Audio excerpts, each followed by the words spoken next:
Olá, seja muito bem-vindo, muito bem-vinda a mais uma live de sexta onde a gente compartilha informações sobre aprendizado mão na massa, sobre movimento maker, sobre aprendizagem criativa e mais um monte de coisas. Parece que meu vídeo está um pouco atrasado, mas beleza. Bom, então começamos, né, toda live de sexta pontualmente às 12h30 para conversar sobre todos esses assuntos, beleza? Bom, como todo mundo sabe, né, a gente vem sempre escolhendo o tema lá no Telegram. Existe um grupo do Telegram que eu compartilho informações. É um espaço onde eu posso, em primeira mão, falar sobre vídeos novos que saíram, ou então se eu vi alguma coisa que é interessante, eu já compartilho lá no Telegram. Se você quer fazer parte do grupo, só chamar aqui inbox e tudo mais que você consegue achar lá na bio também tem essa informação.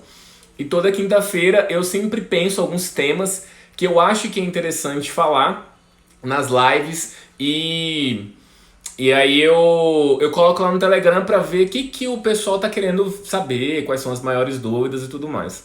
Essa semana, uma aluna minha, né, que é a Rafaela, que é professora lá no Ceará, faz um trabalho bem bacana e tudo mais, ela veio falar comigo, falou assim: Luan, tava pensando aqui sobre suas lives e tudo mais, e eu tenho um tema interessante que eu não consigo encontrar muitas informações sobre isso na internet, não de uma forma clara e tudo mais, que é a origem da robótica, né? A origem de tudo, o começo, o que é robótica, definir todas essas coisas. E aí ela falou sobre isso, eu pensei, poxa, interessante. E eu já tinha vários temas, né? Geralmente eu tenho uma biblioteca com vários temas aí para ser trabalhado. E aí eu coloquei essa na biblioteca também. E coloquei ontem lá no Telegram as opções, né, para o pessoal escolher. Coloquei essa, né, que era o que é robótica e a origem de tudo, né. Coloquei o tema que acabou sendo o tema de hoje, né, que é como inovar na sala de aulas mesmo sem ter apoio. E o outro tema, eu até esqueci qual que era. O outro tema era, não vou lembrar, mas ficou esses dois temas. O que foi interessante nessa semana é que os dois temas foram muito disputados, né? O da robótica, da origem, do que é robótica, ele começou lá na frente, né? Começou já mostrando como se fosse o ganhador ali, e no final teve uma reviravolta, e no finalzinho realmente o pessoal começou a falar sobre essa questão de como inovar em sala de aula sem apoio das outras pessoas. E esse tema eu não escolhi à toa. Realmente é um tema que é uma dor, né, para várias pessoas que trabalham na educação. Eu acho que existem diversas etapas que a pessoa passa, né, nesse processo. O primeiro processo, na verdade, é você fazer o que você sempre faz, é saber assim, a educação é assim, a sala de aula é assim, sempre foi assim, então tudo bem, não tem o que ficar questionando, né? Eu vou executar, as aulas de matemática são assim, as fileiras são enfileiradas assim, sempre foi assim, não tem problema, eu vou fazer as coisas desse jeito. Beleza. E aí tem um determinado momento, e aí só para passar dessa primeira camada para a segunda já é super difícil. Nessa segunda camada a pessoa começa a questionar, cara, não sei se faz muito sentido, essa forma de sala de aula, essa forma de aprender, será que as coisas deviam ser diferentes? E a pessoa começa a questionar isso. Então é uma outra etapa ali desse funil, né? E chega uma hora que a pessoa começa a realmente ficar incomodada. Quando essa chave vira e quando ela percebe que tem muita coisa que tem que ser diferente, né? Muita coisa que tem que inovar, e começa a ver histórias super legais, ela vê essas histórias, ela se inspira e pensa, poxa, eu quero fazer algo assim, eu quero fazer algo com esse nível de impacto, mas ela se perde. Ela fala assim, tá, eu posso fazer isso, mas como é que eu vou fazer isso? Porque geralmente o que acontece é que essa chave vira para a própria pessoa. E geralmente essa pessoa está trabalhando numa escola, ela olha ao redor e não virou a chave para as outras. Então o discurso mais comum é tipo, Luan, eu quero fazer diferente, eu quero muito fazer diferente, mas eu encontro uma profunda resistência. E essa resistência ela é muito comum em vários níveis, né? Às vezes você vai ter essa resistência dos outros colegas professores, que não vão querer fazer diferente porque já tá cheio de coisa para fazer, já tá cheio de tarefas, já tá cheio de coisas. Você fala, cara, não inventa moda. Então, às vezes, os colegas vão ser a sua barreira, às vezes a direção vai ser sua barreira, a sua liderança vai ser uma barreira, vão ser pessoas, poxa, não inventa moda e tudo mais. Então, a direção às vezes é um problema. E às vezes a barreira vai ser os pais, né? Então, os pais também, poxa, eu quero isso, eu quero que meu filho passe no Enem, eu quero o básico, né? Eu quero aquilo que já estava muito bem estruturado na minha cabeça. Então, sempre tem esses desafios. E aí, assim, geralmente quando eu vejo essa história, né, às vezes a pessoa até deve ter se questionado, né? O tema era assim, ó, como inovar em sala de aula sem apoio das outras pessoas? E geralmente a pergunta que vem é, será que é possível inovar em sala de aula sem apoio das outras pessoas? Será que eu sozinho eu consigo mudar a sala de aula e tudo mais?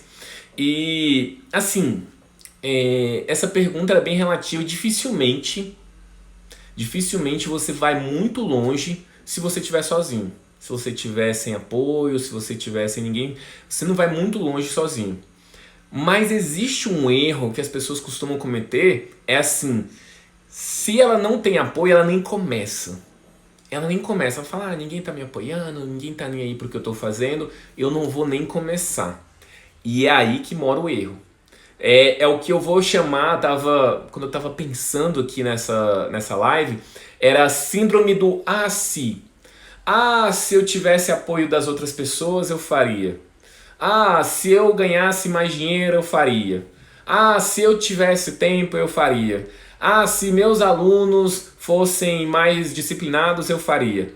Sempre é um se. Você sempre acaba buscando, você não, né? Qualquer um, eu em várias situações eu também faço isso. Se as coisas acontecerem de tal forma, eu vou começar a executar. E eu acho que essa é a maior barreira de qualquer mudança, não só na educação, mas na vida. Na vida, para várias coisas. Se você esperar o momento ideal para, sei lá, casar com a pessoa que você gosta, se você for esperar o momento ideal para, sei lá, começar uma dieta, começar a procurar ter um corpo mais saudável, se você procurar um momento ideal para ter filho, enfim, você sempre vai estar buscando a situação ideal e essa situação ideal nunca vai estar chegando e as coisas não acontecem. E o caminho tradicional é a pessoa acabar culpando o mundo, o universo, as pessoas, e quando na verdade ela tinha muitos recursos na mão ali, né? E geralmente é isso, geralmente o que impede é essa questão do como eu vou fazer, né? O que eu vou fazer, entender esse processo. Tem um vídeo que eu gosto muito, né? Que é uma TED Talk, que é de um cara chamado Simon Sinek, eu não vou lembrar exatamente o título, acho que é alguma coisa como Comece com o Porquê, alguma coisa assim. E é engraçado que qualquer coisa, qualquer tipo de inovação que a gente vai fazer na vida, a gente pensa, como é que eu vou fazer isso? O que exatamente eu vou fazer? E ele mostra que não é necessariamente esse o grande núcleo, o grande responsável por um processo de mudança. O que ele vai falar que é um grande processo de mudança é usar o porquê. Né? Por que você faz o que você faz? Mais importante do que o como e o que. E ele conta uma história muito interessante, né? Lá no começo do século XIX, um dos grandes alvoroços que tinha na época era a questão de quem ia conseguir voar primeiro, né? Quem ia conseguir fazer o primeiro avião. A gente, como bom brasileiro, vai defender Santos Dumont até a morte, mas os americanos, eles têm ali a fundamentação dos irmãos Wright e tudo mais. E o que é interessante, a história que o Simon Sinek vai contando ao longo desse vídeo, é que naquele momento os irmãos Wright, eles não eram quem estava ali no maior holofote, quem estava demandando a maior atenção da mídia e tudo mais. Eles estavam ali basicamente jogando muito caladinho, eles não tinham nem muita grana. Tinha um outro cara que estava muito próximo de fazer isso, que era um tal de Samuel alguma coisa. E esse Samuel, ele tinha a grana perfeita, ele tinha muito investimento pro projeto dele. Esse cara, ele tinha a mídia, tinha muita gente apoiando. Então ele tinha todas as condições ideais para conseguir fazer isso. Bom, foi passando o tempo e na verdade quem conseguiu primeiro foram os irmãos Wright, conseguiram fazer lá a questão lá do avião e tudo mais. E quando ele descobriu que ele não ia ser o primeiro, ele desistiu. E como é que esses irmãos Wright conseguiram executar melhor todo esse processo se eles não tinham o apoio das pessoas como o outro tinha, se não tinham dinheiro? Porque o porquê deles era muito mais forte. Eles queriam fazer o avião, eles queriam fazer algo voar e que ficasse planando lá por um tempo e tal. E esse era o grande motivo. Não se tratava de coisas externas, não se tratava dos outros, não se tratava de ninguém. Se tratava de, eu quero fazer isso. Eu quero gerar esse tipo de impacto. Então, quando a gente tem as coisas externas como os nossos motivadores, é muito fácil da gente desistir. É bem mais fácil da gente desistir. Porque a gente vai ter muita dificuldade de encontrar o momento ideal para fazer as coisas. Eu vejo na minha própria história. Eu nunca planejei, né, trabalhar com educação, nunca foi algo que estava no meu radar. Em determinado momento eu percebi que eu queria, né, que eu percebi que não fez muito sentido, né, eu era um bom aluno e eu não colhi os resultados que eu achei que seria interessante, eu não percebi que a educação ela fazia muito sentido, né? Se a gente pegasse na raiz, na essência da escola, que era preparar para a vida, e cada vez mais com essas mudanças que a gente tem, realmente vai perdendo muito sentido da forma como a escola funciona. E, bom, eu não tinha expertise de nada, não estudava, não era dessa área, eu não tinha um dinheiro para fazer isso. Eu lembro que o momento que eu tive essa epifania, eu falava assim, cara, como é que eu posso, né, gerar essa mudança? Será que eu monto uma escola? Será? Mas, poxa, eu não tenho dinheiro para montar uma escola, eu não tenho estrutura para isso. Eu não tenho um estudo para saber como é que eu posso fazer essa diferença. Mas eu comecei a fazer, eu comecei a pesquisar, eu comecei a procurar histórias, comecei a ver quem já estava fazendo diferente. E isso foi me dando gás, foi me dando gasolina, foi me dando forças para seguir em frente. E aos poucos as coisas foram acontecendo, aos poucos eu fui tendo oportunidades de testar aquele processo, aos poucos você vai se juntando e se conectando com várias pessoas que têm o mesmo propósito e as coisas vão andando numa velocidade bacana. Hoje eu tenho a oportunidade de estar aqui, de estar trocando ideia com várias pessoas, ajudando várias pessoas que querem fazer isso. E até dando uma rota, um mapa, né? Principalmente com um curso online, mas com muitos dos materiais do Instagram e do Facebook também, os conteúdos gratuitos, ajudando essas pessoas a fazer diferente, né? A ajudar a inovar em sala de aula, porque é um processo solitário, mas você tem que dar o primeiro passo. A mensagem central dessa parte é você tem que dar o primeiro passo, você tem que arranjar um jeito de começar. E aí você fala, tá, Luan, eu vou dar um jeito de começar. Vou pegar o exemplo clássico, que é exatamente o exemplo de escola, né? Que a maioria aqui trabalha com escola. Eu tô vendo, vamos pegar aqui que fosse uma pessoa que me acompanha muito, tá vendo falar de Arduino, de aprendizagem criativa, e gosta muito dessa história, e aí você vai lá falar todo empolgado pra sua direção, que você quer implementar isso, e a pessoa não dá muita bola.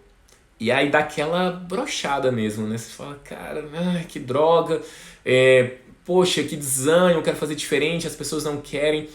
E a verdade é que para algumas pessoas, só essa perceber algumas mudanças, de eu contar algumas histórias, a chave vira.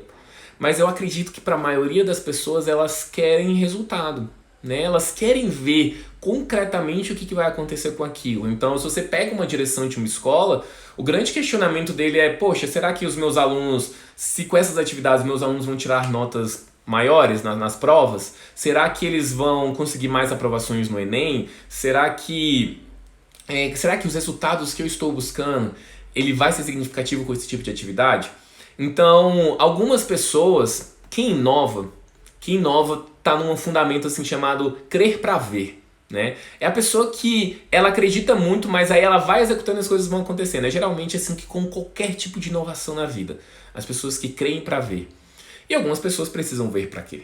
Né? E para a gente convencer essas pessoas, para existir essas pessoas que querem ver para crer, tem que ter as pessoas que creem para ver. Aquelas que não vão precisar de resultado, que não vão precisar de nada concreto, que não vão precisar de números, de estatísticas. É aquelas que vão fazer, vão executar e vão mostrar os primeiros resultados. Então, se você quer começar, Comece pequeno. Sempre procure uma oportunidade de colocar em prática tudo aquilo que você acredita no campo de batalha. Como assim no campo de batalha? Se você tiver alguma oportunidade em sala de aula de fazer uma atividade de aprendizagem criativa, uma atividade de mão na massa, onde eles possam criar alguma coisa, testa, vê como é que os alunos engajam nessa jornada. Se você não tem como fazer isso, faz numa atividade extracurricular, num horário que não é horário de aula, às vezes tem muita matéria acumulada, mas será que você não consegue um espaço no extracurricular para chamar alunos que têm o próprio interesse para fazer aquele tipo de coisa? Então vai para o extracurricular.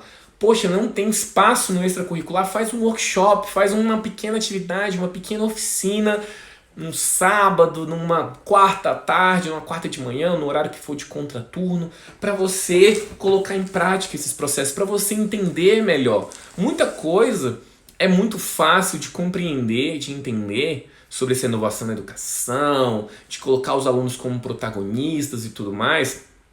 Essa ideia ela é muito fácil de conceber no campo das ideias, mas às vezes você precisa, né, entrar ali no front mesmo para você começar a executar e ter alguns resultados.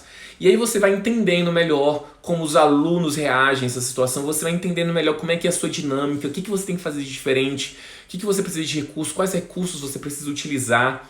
E aí você vai conquistando. À medida que você começa a sua jornada e começa de coração, começa a fazer as coisas, você vai ganhando pequenos casos, né? Então, o que é muito comum em atividade mão na massa? Essa é uma história que se repete em vários lugares. Em várias turmas, tem aquele aluno que é o aluno problema, que é o aluno que é indisciplinado, que tira notas ruins. E eu não estou falando que é regra, cada história é uma história, mas há chances reais desse aluno que não se engaja nas atividades tradicionais se darem muito bem em atividades mão na massa, em atividades em que ele tem que construir alguma coisa e construir algo que tem significado.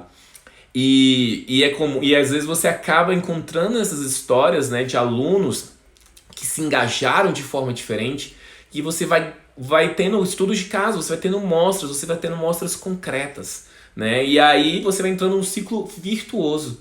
Se você tem de 30 alunos, um aluno que foi transformado, você já mostra, ó, para esse aluno funcionou. E isso pode permitir que seu trabalho continue. E aí, continuando o seu trabalho, você vai ter mais 3 alunos que viraram um caso de sucesso, que viraram um caso de transformação. E isso vai virando uma bola de neve. Até o momento que você consegue mostrar que o seu trabalho já tem resultado. Então, você começar a testar, botar o pé na água e buscar resultados concretos para aquelas pessoas que precisam ver para crer, é um bom passo. Porque a verdade, como eu falei lá no começo, a gente não consegue inovar em sala de aula sozinho, no longo prazo. Não conseguimos. Mas é de inteira responsabilidade nossa a gente dar esse primeiro passo para começar a gerar esses resultados para aqueles que precisam de algo concreto, né? Para aqueles que precisam mostrar alguma coisa. Então, esse é um bom passo. Eu acho que um outro passo interessante, tanto para a própria pessoa que quer fazer diferente, como para tentar convencer a instalar um projeto em uma escola, em um espaço, é você buscar histórias inspiradoras. O que é muito padrão a gente encontrar com as pessoas, encontrar na vida, no dia a dia, não só em sala de aula, mas no nosso dia a dia mesmo, as pessoas falarem, poxa, a educação do Brasil não funciona, a educação do Brasil é uma porcaria, nada é levado a sério. E dá para dizer até que uma maioria realmente são casos que realmente deixam todo mundo muito triste. Mas a quantidade de histórias maravilhosas que existem, de pessoas que estão fazendo acontecer, não só em escolas de alto padrão, de alto poder aquisitivo, mas escolas públicas, escolas que estão ali, né, com poucos recursos. Então quando você começa a ir atrás dessas histórias, você se inspira muito. Então, uma história que para mim foi muito inspiradora e totalmente contextualizada com aquilo que a gente está falando aqui é o caso da professora Débora Garofalo, lá de São Paulo, que dava aulas numa região de periferia de São Paulo, né? Ou seja, uma escola pública, uma escola com poucos recursos, os alunos que muitos deles estavam com a evasão escolar muito forte, ou seja, para aqueles alunos a decisão será que eu vou trabalhar para ganhar o que comer ou vou continuar na escola? Então são conflitos diferentes. E ela começa a fazer um trabalho de robótica sucata, um trabalho com extremo significado, onde ela fala, gente, vamos fazer o seguinte, vamos começar a trabalhar a coleta do lixo, pegar alguns desses lixos e começar a criar materiais. E aí alguns criavam, sei lá, bonecos, outros criavam os robôs com papelão, com sucata. Conseguiram coletar 1 tonelada de lixo. Então olha só o poder de transformação que essas crianças tiveram no espaço que elas têm lá. Então é surreal. E aí o que é mais surreal a gente vê nesse processo é assim, é perceber que a professora Débora, ela foi nada mais, nada menos que em 2019 considerada uma das 10 maiores professoras do mundo. Do mundo! Foi a melhor brasileira, a brasileira mais bem posicionada nesse propósito, nesse trabalho. E trabalhando com pouco recurso, trabalhando assim, né, bem num processo bem desafiador.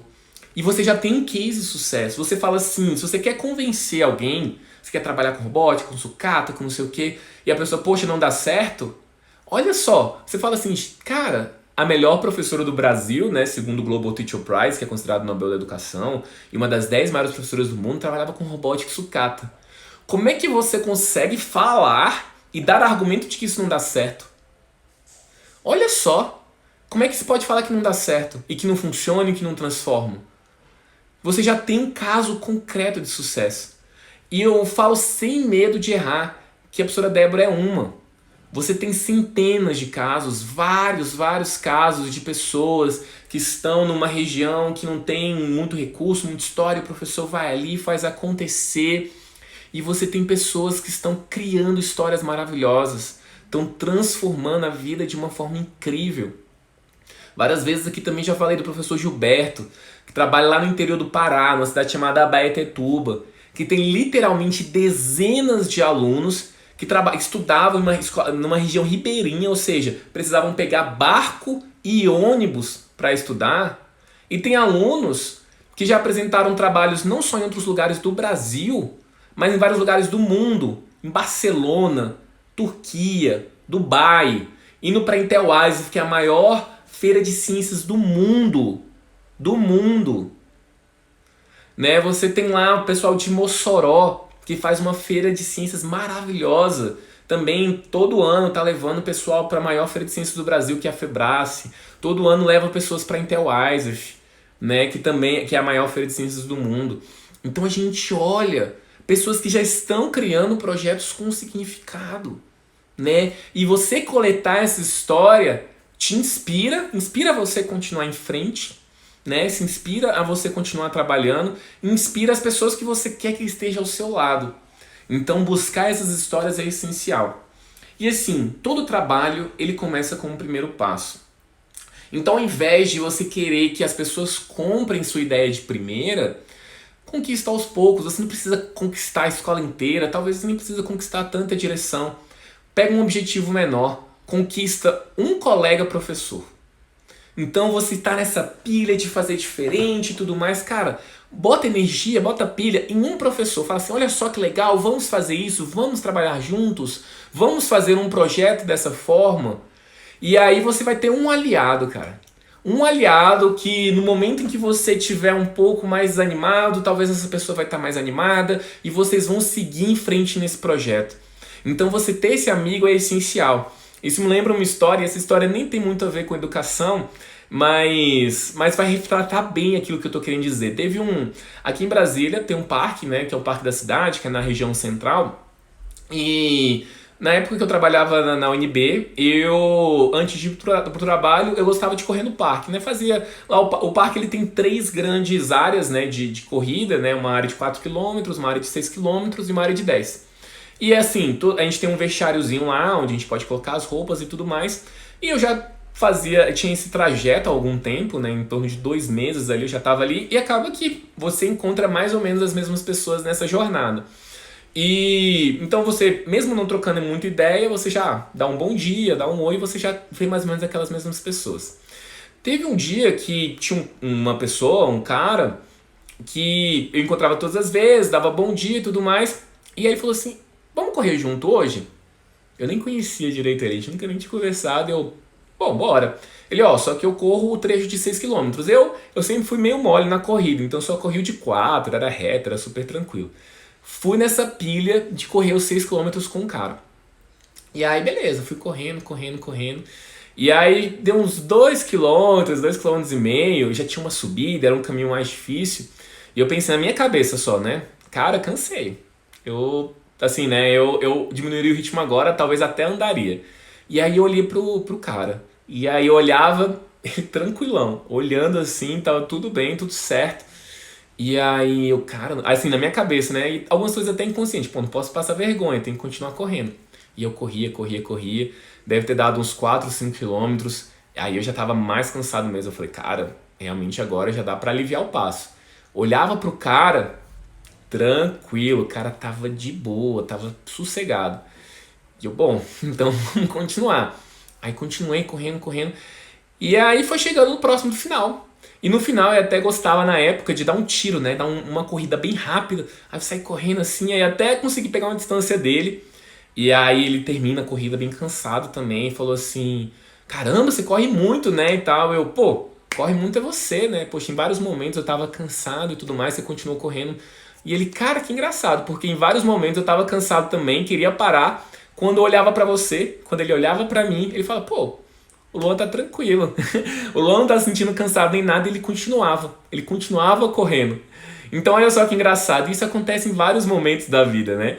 Em que a gente, cara, você tá cansado, você tá ali, mas você olha a pessoa do lado, cara, eu não posso desistir por causa dessa pessoa. Né? Eu não posso desistir por causa dela, e você continua, e às vezes você é a motivação dessa pessoa também.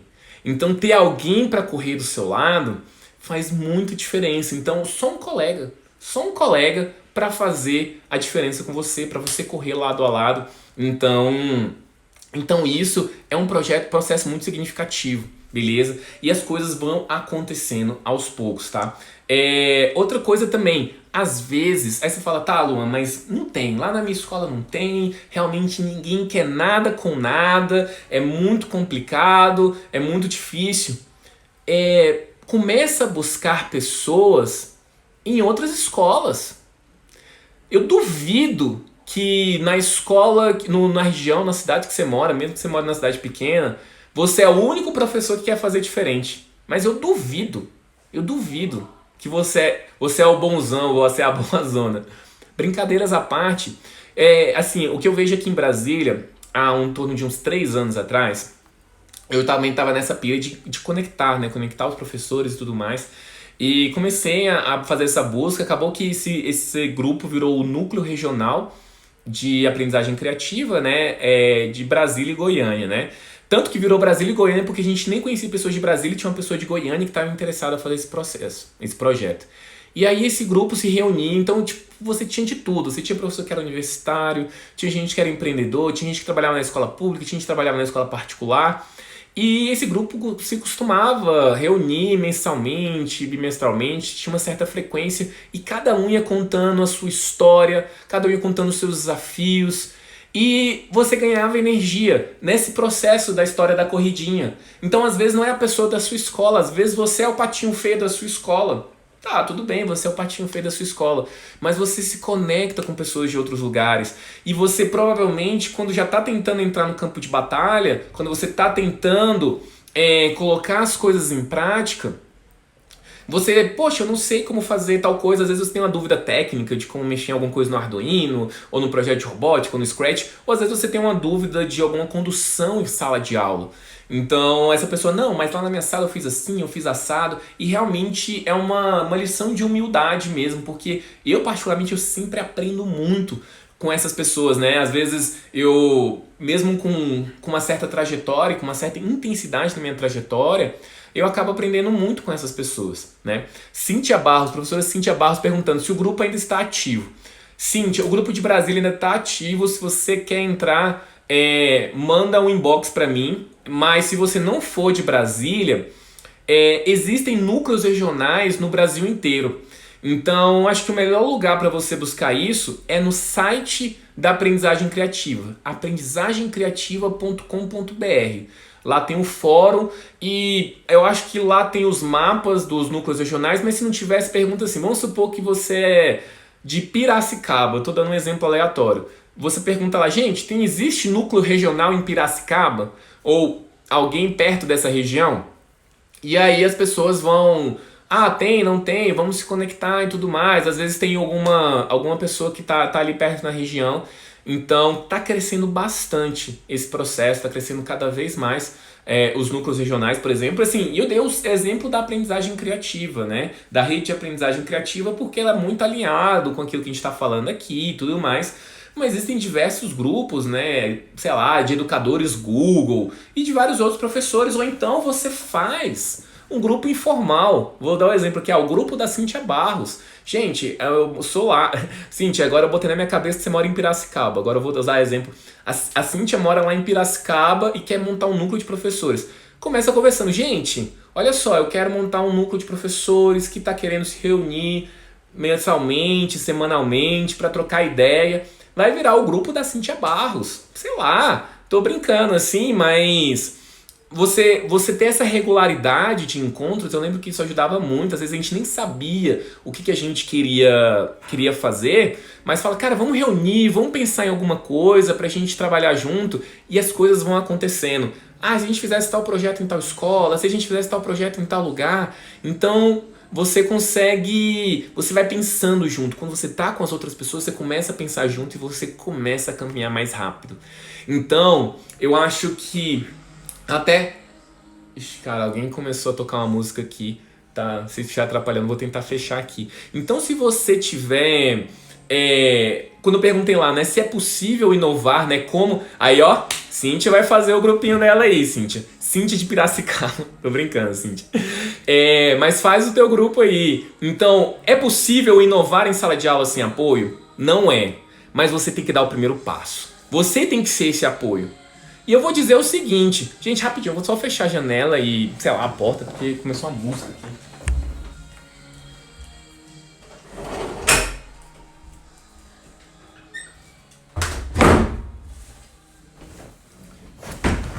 Opa, foi mal. Acho que agora deu uma diminuída aqui.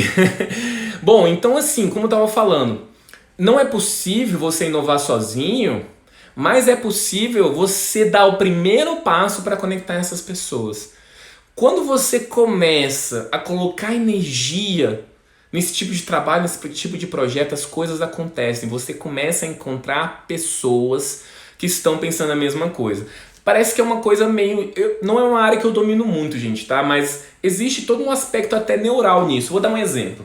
Não sei se já aconteceram com vocês. Quero comprar um carro. Vou comprar, sei lá, um Siena. Você pensou assim, vou comprar um Siena. Ou então você já comprou um Siena vermelho. Não sei se depois que você tem esse carro, parece que você só vê Siena vermelho na rua. Todo lugar que você vê tem um Siena vermelho e tudo mais. Será que aumentou o número de Sienas vermelhos na rua? Eu tenho quase certeza que não. Na maior parte das vezes não. Mas é porque o seu cérebro está condicionado a ver aquilo, né? Você é como se você já estivesse procurando, se você já estivesse farejando um Siena vermelho. E a mesma coisa, assim, quero fazer uma educação diferente, quero inovar. Você vai começar a farejar, o seu olho vai ficar mais atento. Quando tiver alguém conversando mais ou menos sobre o assunto, a pessoa vai falar, você já vai querer se conectar com aquela pessoa, já vai querer fazer diferente. Então, às vezes chega até um ponto, né? Hoje em dia, como eu trabalho muito com robótica, algumas coisas até vêm direto pra mim, né? Quando a pessoa vê um projeto, mas é um pouco diferente, né? A pessoa fala, Luan, olha só que projeto legal, você conhece essa iniciativa, você conhece não sei o quê. Então as coisas acabam vindo direto pra mim. E uma coisa que eu até quero afirmar pra vocês é que vocês nunca estão sozinhos. Vocês nunca estão sozinhas. Nunca. Se você pensa assim, tá, então eu quero arranjar meu amigo professor, mas meu amigo professor não quer. Mas os diretores não querem. Mas na minha cidade ninguém quer. Gente, na pior das hipóteses, eu tô aqui. Eu tô aqui. Então me pergunta, me pede ajuda, sei lá. No que tiver ao meu alcance, no geral, eu busco responder as pessoas e tudo mais. Às vezes o tempo tá meio atribulado, eu tenho mais dificuldade. Mas à medida do possível, eu gosto de responder as pessoas e ajudar. Então você nunca tá sozinho. nunca tá sozinho, mas você precisa querer. Esse acaba sendo o primeiro passo. E as pessoas não têm ideia. As pessoas não têm ideia que o primeiro passo é querer.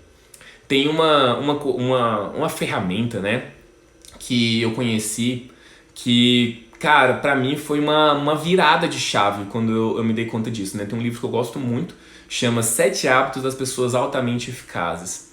E, enfim, o livro, no primeiro capítulo, no primeiro hábito, na verdade, né? O primeiro hábito é seja proativo. E aí ele vai, né, aprofundando o que é ser proativo e tudo mais. E lá no final do livro ele fala de uma ferramenta que é o seguinte. Todo mundo, vamos pensar aqui em problemas, tá? Todo mundo tem problema, né? Vamos pensar assim, todos os problemas do mundo. Todos os problemas do mundo podem ser divididos necessariamente em dois tipos de classificação, que são os problemas que você pode resolver, que está nas suas mãos resolver e que você tem controle sobre eles, e tem problemas que você não tem controle sobre ele. É isso. Então, vou pegar um exemplo extremo. Teve um terremoto na minha cidade, sei lá. Pô, eu não tenho controle sobre a estrutura interna da Terra. Eu não tenho controle sobre isso, né? Então esse problema estaria num círculo grande que eu vou chamar de círculo de preocupação. Então o círculo de preocupação são todos os problemas que eu não posso controlar. E aí dentro desse círculo tem um círculo menor, que eu vou chamar de círculo de influência, que são as coisas que eu posso fazer, as coisas que estão ao meu alcance. Geralmente, a gente tem uma tendência de ser um tanto reclamão e de focar em coisas que a gente não tem controle, né? E aí, assim, é sempre um desafio falar o que a gente tem controle ou não tem controle, mas a mensagem que eu quero dar para vocês é: para de olhar para fora. Para de olhar para as coisas que você não tem controle. Eu vou dar um exemplo clássico. Sei lá, governo. Né? Então, assim, tem vezes que tem uns governos mais legais, tem vezes que os governos são uma porcaria. A maioria deles não estão muito aí para educação, independente da bandeira, ou então vai para uma vertente, enfim. Então, assim, nem vou entrar em mérito, não quero entrar nessa discussão, mas vamos pensar assim. Qual é o papel, assim, de verdade que a gente pode chegar no Ministério da Educação e mudar todas as regras do jogo? É mínimo. O máximo que eu posso fazer é mandar um post no Instagram falando que eu tô com raiva do ministro. Isso tem eficiência? Cara, um pouquinho. E aí quando tem muitas pessoas, aí acaba que isso tem uma comoção social. Mas assim, é pouco. Assim, não é que você não tem que fazer, mas é pouco.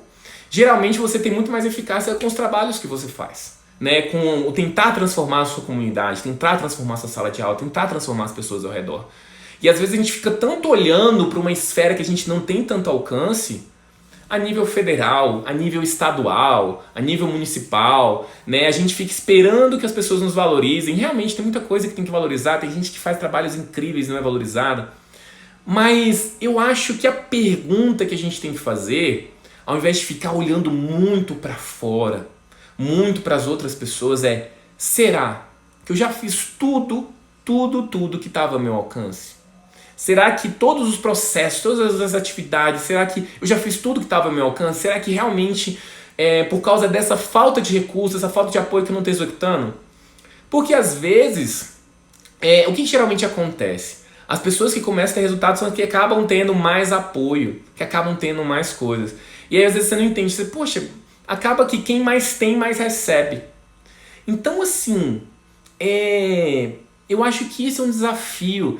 E aí isso vale para tudo na vida, né? Um desafio que talvez até dá para deixar para cada um será que você consegue passar um dia ou uma semana sem reclamar? Sem reclamar de nada. Sem reclamar do que está acontecendo na sua casa, sem reclamar sobre governo XYZ, sem reclamar. Tipo assim, fazer esse exercício. Você vai perceber, se você conseguir fazer isso, porque é muito difícil, que a sua energia vai mudar. E que as coisas vão começar a acontecer. Ao invés de falar que você tem muitos problemas, às vezes você mostrar assim: não, eu tenho desafios. Porque os problemas parecem que são coisas que não estão ao nosso alcance. Mas os desafios estão ao nosso alcance, estão em pontos, né? Tipo assim, eu tenho uma coisa que não é trivial, que não é fácil, que até me tira o sono, mas eu vou conseguir fazer. Eu vou conseguir executar. E a verdade, entrando naquela coisa do ciclo de influência, ciclo de preocupação, é você focar toda a sua energia naquilo que você tem controle. Então você não tem controle sobre o terremoto, mas você tem controle se você, o que você vai fazer nessa situação. Né? Será que, se eu já sabia que aquela região era propensa a ter terremoto, será que eu vou comprar uma casa ali? Ou eu vou comprar em outro lugar? Ou se teve o terremoto, o que eu vou fazer? Eu vou tirar minhas coisas rapidamente ou não vou? E aí no nível mais alto, a gente tem a questão assim, como eu vou lidar com isso? Como é que eu escolho lidar com isso? Será que eu vou ficar falando, ah, meu Deus, eu sou um pobre coitado mesmo, nada dá certo pra mim? Ou eu vou tentar reescrever a minha história? Vou tentar reescrever que a partir dos erros, dos desafios que eu tive, eu consegui superar. Né? Geralmente as histórias mais legais que a gente escuta são essas. A pessoa estava ali numa situação super desafiadora, mas ela teve coragem de seguir em frente e a chave virou. Acho que se você tem uma história assim, eu tinha tudo ideal, em que eu tinha o apoio da minha família, dos meus amigos, dos meus professores, aí eu fiz uma aula incrível e tudo mudou. Essa história é chata, eu acho que as pessoas não iriam pro cinema para ver essa história. Então assim, eu acho que vale muito a pena a gente tomar essa responsabilidade, de buscar o que está ao nosso alcance, né? De buscar executar, de buscar fazer diferente, né? E de fazer esse exercício de não reclamar, de fazer o que está ao alcance e as coisas vão acontecendo. Você vai se juntando com várias pessoas que estão querendo fazer diferente. Então, assim, você vai vendo mais pessoas que estão dispostas a responder essas perguntas, as perguntas que também estão te afligindo. Por exemplo, lá no curso do Arduino, né, que a gente começou essa semana, e tá lá no grupo do WhatsApp, e tá acontecendo um movimento super legal, assim, uma pessoa, poxa, como é que eu faço uma atividade maker pro jardim de infância? Eu não sei como fazer uma atividade maker pro jardim de infância, não tenho. Mas aí tem uma outra pessoa do outro lado que, não, você pode fazer assim, pode fazer assado. E aí são pessoas que se uniram e que, assim, nem estão conectadas no mesmo lugar físico, né, na mesma cidade, e já estão ajudando umas às outras. Porque elas estão conectadas com o mesmo propósito. Então, assim, eu acho que esse é um ponto, né, que você faz diferença. E eu acho que eu quero encerrar aqui, né, deixando essa mensagem de você sempre buscar tudo que está ao seu alcance, de você executar tudo que está ao seu alcance. Que você, né, não se desafia a reclamar. Eu ouvi uma frase que eu achei muito forte, assim, que eu achei muito interessante, que me deu uma reflexão, assim, que ela fala assim: quem se faz de vítima não procura ajuda, procura aliados. Quem se faz de vítima não procura ajuda, procura aliados. Geralmente a pessoa que está muito focada em reclamar, ela não está muito preocupada em resolver. Ela está querendo alguém para continuar reclamando e para arrumar um exército. É uma coisa, eu não sei, acho que é uma coisa sinceramente inconsciente, né? Ninguém em sã consciência queria fazer isso, mas é totalmente ineficaz, né? Então, assim, você está procurando aliados ou você está procurando só reclamar? Vou fechar agora com uma última história, né? Tem uma vez que eu estava dando aula na escola pública e a gente dava aulas para o terceiro e quarto ano e tinha o professor de outras turmas e tudo mais, e uma professora de outra série que a gente não dava aula veio procurar a gente, e a gente sempre tentou fomentar muito que eles usassem os materiais, os kits, né? Tinha Arduino, tinha metacircuitos, tinha um monte de coisa lá, e que eles usassem esses kits na sala de aula dele e que participassem dos treinamentos e tudo mais. E beleza. E aí um dia ela chegou assim pra gente e falou assim: eu queria usar o recurso e tudo mais, mas como é que eu posso te ajudar? Ela: não, mas eu não vou conseguir, aí é muito difícil. Não, você quer uma ajuda técnica, que a gente dê uma atividade, te ensine a fazer? Ela: não, mas não sei o que, dava uma desculpa. Bom, se você quiser aqui, a gente pode ajudar com uma narrativa, com uma forma que você pode trabalhar em sala de aula. E ela foi esquivando. E aí, assim, o que a gente foi percebendo, toda vez que ela me dava um argumento, toda vez que ela fazia uma pergunta, que ela dava uma justificativa porque ela não fazia aquilo, eu perguntava: como eu posso te ajudar? Ah, mas eu não tenho ideia, como eu posso te ajudar? Ah, mas eu não tenho recurso, como é que eu posso te ajudar? E depois eu percebi que ela não queria ajuda. Eu falei assim: toda vez a gente vai estar aqui na sala de aula de 4 a 6, se você quiser passa aí. Ela nunca passou na sala. Então a verdade é que ela queria dar sustentação para a reclamação dela, para que ela continuasse saindo naquela inércia. Ela não queria resolver de verdade, né? Ela queria ter uma justificativa para continuar fazendo as coisas do mesmo jeito. Então, eu acho que eu finalizo com isso, né? Finalizo, cara, como é que eu posso te ajudar pra gente fazer diferente? Então, você quer inovar na educação? Como é que eu posso te ajudar? O que você precisa? Então, o que você precisar, não vou garantir que eu vou te dar, mas eu posso pensar e ver que está ao meu alcance para te ajudar. E você lembrar que não está sozinho. Então, a verdade não é como é que você vai inovar sem o apoio das outras pessoas. É você começar a agir e as outras pessoas virão. Pode ter certeza. Beleza? Se alguém tiver alguma dúvida, algum comentário, pode deixar aí. Senão a gente encerra a nossa live. Foi um grande prazer estar com o pessoal aí. O pessoal tá demorando um pouquinho para chegar. Eu começo todo dia 12h30 e eu não atraso, eu já começo falando sobre a live mesmo. Então não se atrasa, o pessoal chega lá 1h50, 1h, e a gente já tá no meio do conteúdo, beleza? Então, se não tiver mais uma dúvida, obrigado, Rafaela. Rafaela, eu tava falando sobre você no começo. A Rafaela foi quem me deu a ideia de falar sobre robótica, né? Sobre a origem de tudo e tudo mais. E Rafaela, não sei se você tá lá no grupo do Telegram, porque eu faço a votação, né, lá no Telegram. E aí eu coloquei, temos 3 temas: a robótica, a origem da robótica, a origem de tudo e tudo mais. Esse tema que a gente falou hoje e um outro. E foi muito engraçado, porque pela primeira vez foi assim, foi pau a pau. Geralmente um tema, vai direto, né? E o seu começou com toda a força, mas acabou que essa parte da inovação sem o apoio realmente é uma grande dor e acho que o pessoal deslanchou aí. Mas foi aos 45 do segundo tempo. Vamos ver se em outra oportunidade acontece, né? Elaine falando, precisamos de muito apoio seu, parece que estamos em um oceano com poucos no barco. Vamos junto, Elaine, vamos junto, a gente vai conseguir sim. O Robotivar, estou abrindo uma sala de robótica e gostaria da sua ajuda.